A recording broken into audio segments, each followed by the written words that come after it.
Amantina Hasani, e cila do të na sjellë më shumë informacione në lidhje me këtë rast. Amantina, mund të na tregosh lutem se çfarë informacioneve ke siguruar deri më tani?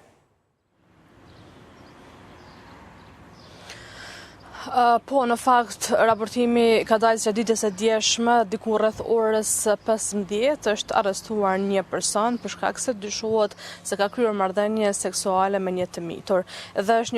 një rast kogja shumë i ndjeshëm, marr parasysh që kemi të bëjmë me një viktim që dyshohet pra që është nën moshën 18 vjeçare, andaj edhe informacionet rreth saj janë kogja shumë të rezervuara. Ne patjetër që kontaktuam edhe zëdhënësin për mediat e policisë për rajonin e Mitrovicës, këtë rast edhe komunës së Vushtrisë Amnizaiti, njëjti tha se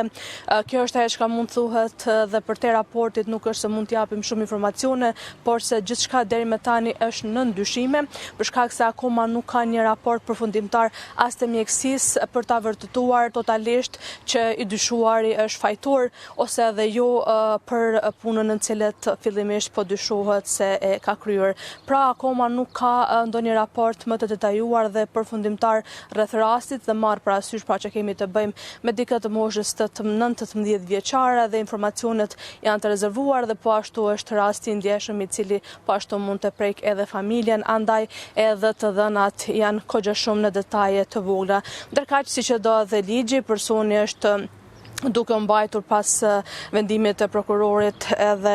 është duke mbajtur në mbajtje, ndërkaq derisa të del një vendim përfundimtar rreth asaj se çfarë ka mund të ndodhë nëse saktësisht është ajo për cilën po dyshohet, atëherë do dalin edhe të dhënat përfundimtare. Ne biseduam po ashtu edhe me aktorë të tjerë qoftë në vendin ku është pranuar për tretman mjekësor në këtë rast të viktima, të njëjtit po ashtu qenë kogja shumë të rezervuar për shkak edhe të gjendjes ndoshta jo të mirë psiqike të viktimes në këtë rast, por edhe për shkak të totalisht të vetë krejt rastit që ka ndodhur.